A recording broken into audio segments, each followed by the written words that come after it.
Ready for the fifth. They stand perfectly, racing and a perfect line, but the favourite's going to be back toward the tail, Generosity. First to get going, Chrisanova. The stablemates are Jump Well, Prince Ragnar, Squillionaire going up now, and Chrisanova's going to burn through and head them both. Behind those, Capray Omnia, Close Talker. In behind them, Barney's World, a length and a half. Famous Journey followed further back to Yardstick. Scenic Eclipse, Fire Ant back there. The odds-on favourite last of all, Generosity, and she's 6 to 7 lengths at the very least from these leaders. Nearing the 450, Chrisanova held together. She's had a steady run in front, leading Squillionaire, Prince Ragnar 3 deep. Tracking up in behind Chrisanova now, Capray Omnia. Followed further back then on the outside to Close Talker. Starting its run, Generosity. 5 lengths from them, but she's starting to really launch. Chrisanova's the leader from Capray Omnia. Barney's World gets through. Generosity flying, but Barney's World grabbed the lead from Capray Omnia, and Barney's World was too strong. Barney's World beat Capray Omnia, flying home Generosity from last to grab third from Chrisanova. Right behind them, Prince Ragnar, Famous Journey, Scenic Eclipse, followed then by Yardstick, Squillionaire, and the last couple home were Fire Ant and Close Talker. Winning double for Chris Parnham this afternoon. Barney's World, the epaulette 3-year-old for Luke Fernie, getting through, split the middle, dashed away as Generosity came to the outside, winding up with a big run late. Beyond her capacity though, the 1,000.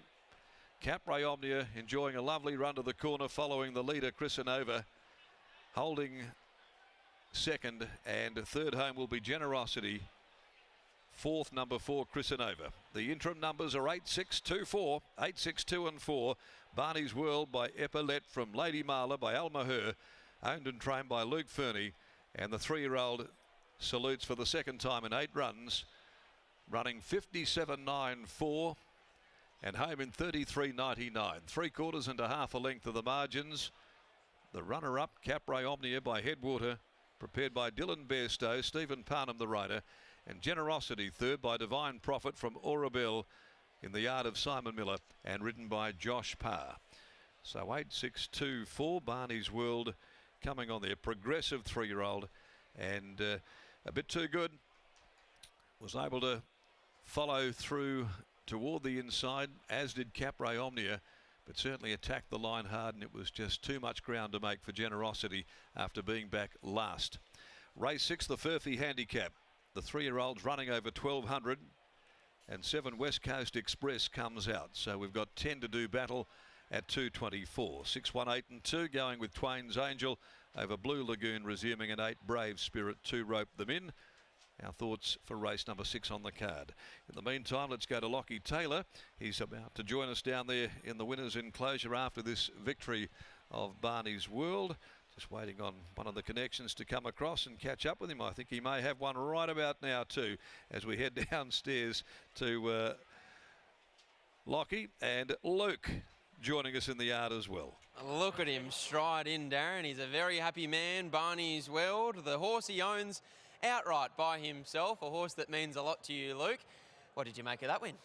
How good was that? I thought Simon's had us covered down the straight, but showed a bit of ticker. He's had a few feed issues all week, and thankfully I got a very good farrier. I got very good staff to help overcome them issues, and he's come here today and gone super. He's always had a good motor. I done my arse on him first up. I thought he'd win, and then he just peaked, bad training performance, and then today his fitness levels were right where he needed to be, and yeah, we got the result. How did he come through that first up run? As you said, he may have been a touch underdone. Did he always come on in the manner in which you expected him to?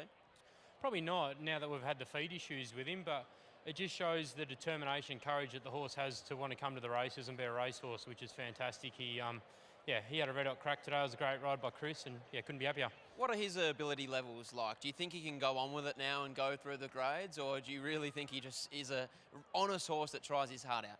I reckon he's just a battler that has a crack, but I'm going to take whatever comes with it, that's for sure. That's because you're the sole owner. That's very true, mate, yeah. Big day for the stable upcoming. 2 runners in the Kia Quokka, Ripcord and Wild Bell. How are they heading into today's big feature?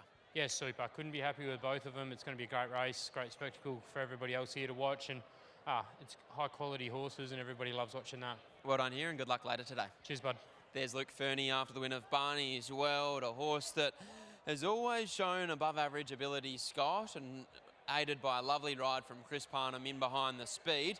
He was presented at the right time, and from there, the horse did the rest. Certainly did. He was a very good run first up, just peaked late. He looked like the winner halfway up the straight, and that was the Boss Lady form that we were all hoping to see hold up there. So she's going to become increasingly popular in the last, the Boss Lady. But Chris Parnham joins me now. Barney's World here. Chris, looked like you got a nice run, but at the top of the straight, you seemed like you had a choice outside of Closed Talker or inside, and that could have been the difference.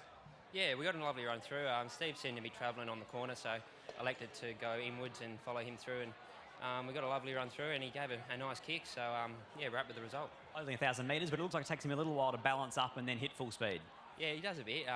He's not a sort of jump and run type, but he's pretty effective at 1,000 metres. So, yeah, if Luke can keep him fresh, I think there'll be more wins in store. Luke had him nominated for the 1,000, the 1,100 and the 1,200 metre race, and it looks like any of those distance ranges would be right up his alley.